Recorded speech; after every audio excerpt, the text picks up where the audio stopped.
continuamos. Quedamos con Jesús. Hablabas del tema de la caída de los precios del petróleo y otra de las razones por la crisis en que se encuentra el Esa es país. una de las razones fundamentales. Y por otra parte, esta contracción aguda, sin lugar a dudas, de la economía obedece al mismo desempeño, al mismo comportamiento, la misma naturaleza de nuestra economía. Estructuralmente, nuestra economía es una economía que depende demasiado de las importaciones y en el tercer trimestre todavía existía una relativa restricción en cuanto a la disponibilidad de divisas. Yo pienso que el gobierno cometió un exceso al cerrar demasiado ese grifo.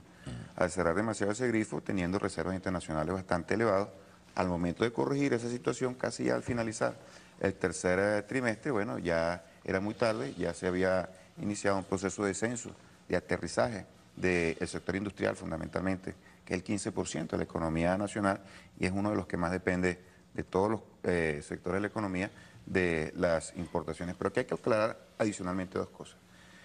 El problema de la inversión, y yo lo he dicho aquí en varias oportunidades y yo voy a decirlo nuevamente porque no se observa y no se da un análisis objetivo desde el punto de vista histórico de lo que ha pasado con las inversiones. Las inversiones han retrocedido no solamente en estos 10 años, o por lo menos no han tenido un comportamiento dinámico, las inversiones privadas. Eso ha sido un comportamiento que se ha podido registrar en los últimos 35 años. Eso está en las estadísticas del Banco Central de Venezuela. El sector privado ha invertido, ha expandido su actividad inversionista cuando han existido booms petroleros y cuando ha existido un flujo de recursos que va del sector público y se conecta con el sector privado. Al tener nosotros un sector privado que practica de una forma sistemática esa abstinencia inversionista, vamos a tener recurrentemente ese problema. Un aparato productivo que está obsoleto, no, de 10 años. 20, 25 años la obsolescencia. ¿Pero por qué se presenta la desinversión, Jesús? Entonces, no se puede asociar eso, fíjate, no se puede asociar eso a elementos de la inseguridad jurídica. Tampoco se puede asociar eso a una presunta enemistad o agresión del sector privado y del Estado venezolano en contra del sector privado. ¿Pero cuáles son los incentivos que ha dado el gobierno para que haya producción privada? Bueno, nada en este más caso? y nada menos que ha estimulado el mayor boom de crecimiento en los últimos 50 años. Fue el que se produjo en los 5 años anteriores a esta recesión que estamos viviendo. ¿Pero qué sectores de la economía privada se han beneficiado de ello? Todos, absolutamente todos. Absolutamente. El crecimiento fue sostenido en cada... Para finalizar, el crecimiento fue sostenido en cada uno de esos sectores. Hay un atentado aquí en contra de la propiedad privada. Si aquí existiera un atentado en contra de la propiedad privada, el sector privado no constituiría el 70 o más por ciento de la economía. El sector privado no es un sector marginal de nuestra economía. Eso hay que aclararlo. El sector estatal tiene en sus manos los espacios y las empresas estratégicas que abarcan aproximadamente el 30% de la economía. Entonces eso hay que aclararlo, porque un retroceso de la economía no obedece fundamentalmente a lo que está sucediendo en el sector público de la economía. Gustavo.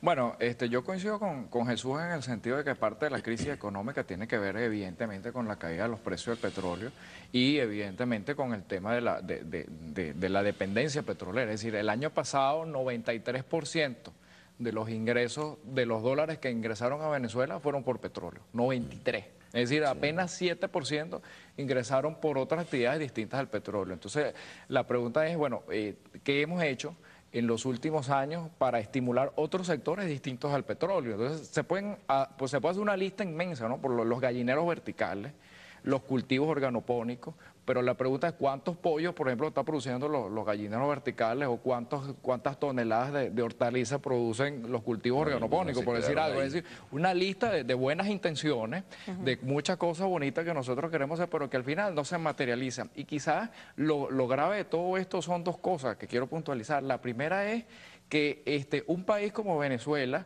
o sea, sí, bueno, si Estados Unidos cae 4.5, bueno, eso es una tragedia aquí en Venezuela y en cualquier parte del mundo. Pero un país como Venezuela no es un país industrializado. A Venezuela hay que verlo como un muchacho de 10 años, ¿no?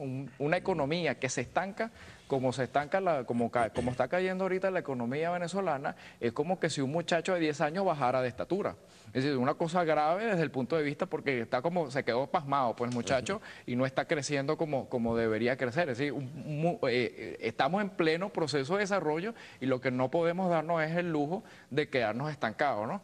Lo otro que quería destacar era justamente que desde el punto de vista de los estímulos de la inversión, fíjate que las mismas políticas del gobierno están diciendo que no se está entendiendo el problema como tal. Es decir, esta misma rueda de prensa que dieron los ministros con el presidente del Banco Central de Venezuela, están diciendo, bueno, la forma en que nosotros creemos que podemos resolver el problema es con emisiones de bonos. Es decir, vamos a ayudar a ver cómo hacemos para ayudar a los capitales a salir del país, cómo los subsidiamos para que puedan salir. Le ponemos unos bonos, les subsidiamos y salen del país. Es decir, no estamos entendiendo que el problema no es cómo ayudar a salir los dólares, sino cómo hacemos para que ingresen los dólares o los bolívares o cualquier moneda para la inversión. Pero de repente tú castigas un colectivo que puede ser reducido por